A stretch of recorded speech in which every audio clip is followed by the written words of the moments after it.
Doctor Shobha Brahma music and fine arts कलेजाव गोरायुं लारलि ब्रह्मआ बर' थुनलाइ आफादनि गोथार जोनोम सानाव दिनै बर' थुनलाइ आफादनि फिरफिलाखौ बोख्लायदोंमोन। नाथाय लारलि ब्रह्मआ मानि थाखाय बोख्लायदोंमोन बेखौ मिथिनाय जायाखैमोन। दा लारलि ब्रह्मआ बेनि सायाव निमाहा बिबाय आरो माखासे भिडिअ सोराङाव फैदों। दा बिथाङा मा बुंखो बेखौ खोनासंब्ला नोंथांमोना बुजिगोन। दुखुनांनाय थासारि सोमजिहोदों मारै जानो एक्चुअली जों बे बर' थुनलाइ प्रग्रामनि कलाबरेशनाव जोंना कलेजा स्किल रिलेटेड नालाय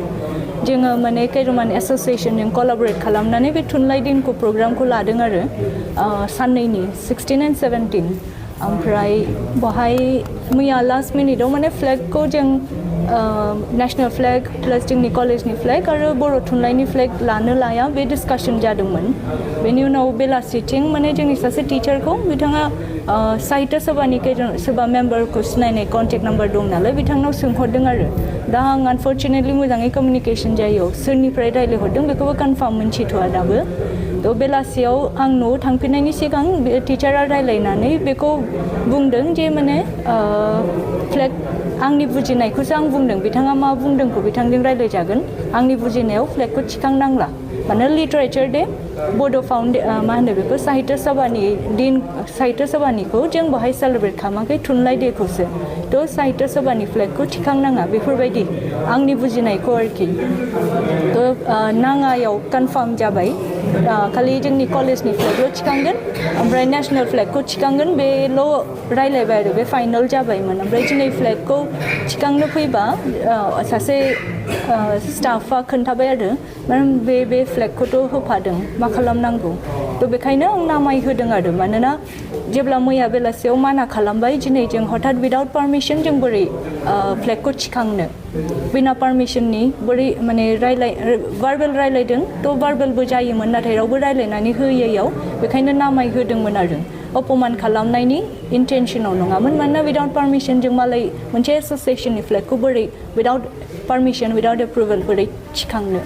थ' बे पइन्टआव आं नामाय होदों आरो ओमफ्राय जेब्ला नामायखाङो होमबा बे टिचारा होनबाय मेडाम अरजाया होनबाबो विदाउट पारमिसन जायनिफ्राय पारमिसन लादों नाङा होनदों बेनिफ्राय पारमिसन ला थिखांनो थाखाय आं बेखौ रायलायनाय जाहैयाखसै आरो मानोना जोंना फ्लेग थिखांनांगौ 8टायावमोन ओमफ्राय एसे लेट जादोंमोन थ' बेखायनो उनावहाय थिगासे गेस्ट जेब्ला फैगोन जोंना होमबा नांगौ डिसिसन लाजागोन मा फ्लेग थिखाङो गथिखे जों नेशनेल फ्लेगखौबो नांगौ दोनथ'दों नेशनेल फ्लेगखौबो गेस्ट फैबा थिखांगोन प्लास जुदि बे थुनलाइनि थाखाय बड' साहित्य सभानि फ्लेगखौ थिखांजायो होमबा गेस्टजों रायलायनानै जों थिखांगोन होननानै ओमफ्राय गेस्टजों रायलायस्लायसै जोंना बे टिचारानो होनबाय थिखांजायो बेखायनो थिगासे जों होमबालाय जाय गेस्ट फैबा गेस्टजों जों थिखांसै ज' गथिखे जेब्ला गेस्ट फैयो होमबा फ्लेगखौ लागायबाय आरो ओमफ्राय सासे गेस्टखौ नेनायाव एसे लेट जादों बेनि उनाव जेब्ला थिखांनांगौ थाङो होमबा स्टुडेन्टफ्रा गेस्टआ ओंखारहैबा गाहायाव होमबा माना खालामबाय आरो जे जों थिखांनो मोना होननानै आरो थिखांथ'नाङा जों आलासि लेंहरदों साहित्य सभानिफ्राय आलासि फैगौ बेखौ नेथ'गोन गथिखे जों जोंनि प्रग्रामखौ स्टार्ट खालामग्रोनोसै होननानै मानोना गेस्टआ थांफिननांगौ दङ दस्रा जायगायावबो साहित्य सभानि प्रग्राम जागासिनो दं बे बागानसालियाव जिहेतु बेखायनो जों थाब स्टार्ट खालामनांगौ होननानै प्रग्रामखौ जों आवगाय स्टार्ट खालामग्रोबाय साहित्य सभानिफ्राय लिटारेचारनि एसोसिएशननिफ्राय आलासिफोर फैगौ रायलायनो थाखाय अब्लासो बिथांमोना फ्लेग थिखांगोन होननायखाय स्टुडेन्टफ्रा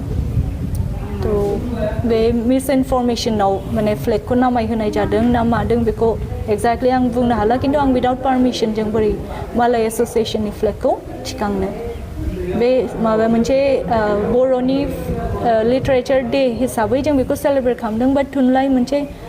साहित्य सभा मोनसे एसोसिएशनखौ विदाउट पारमिसन मैया बादा होनायखाय जों विदाउट पारमिसन बोरै थिखांनो बेखौ रायलायहोनायनि थाखाय माबाथ'दों आरो जों फ्लेगखौ चलो होमबा कलेजखौल' थिखांगोरनि होननाय